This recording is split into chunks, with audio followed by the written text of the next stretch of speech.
નમસ્કાર, શો ટાઈમમાં આપનું સ્વાગત છે। ભાવનગર શહેરમાં આજે ગાજવીજ સાથે 2 ઇંચ જેટલો વરસાદ પડ્યો હતો। જિલ્લાના 4 તાલુકાઓમાં પણ હળવા ઝાપટાથી લઈને પોણો ઇંચ વરસાદ પડ્યો હતો।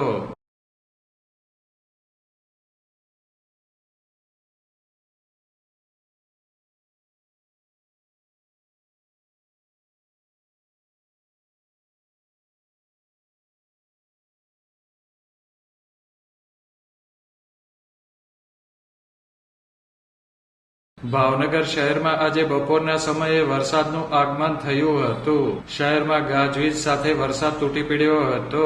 શહેરમાં 1.5 કલાકમાં 2 ઇંચ જેટલો વરસાદ પડતા અનેક વિસ્તારોમાં રોડ ઉપર પાણી ભરાયા હતા।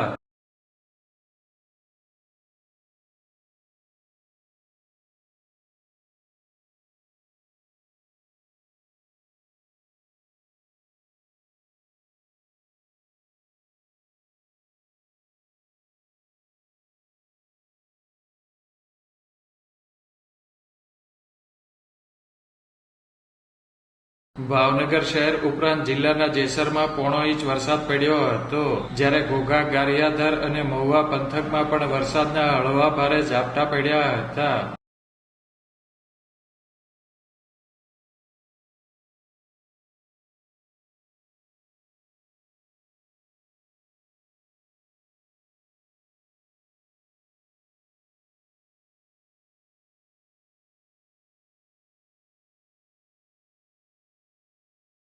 ભાવનગર સહિત સૌરાષ્ટ્ર ગુજરાતમાં હવે ચોમાસું સક્રિય થશે તેમ હવામાન વિભાગે જણાવ્યું હતું।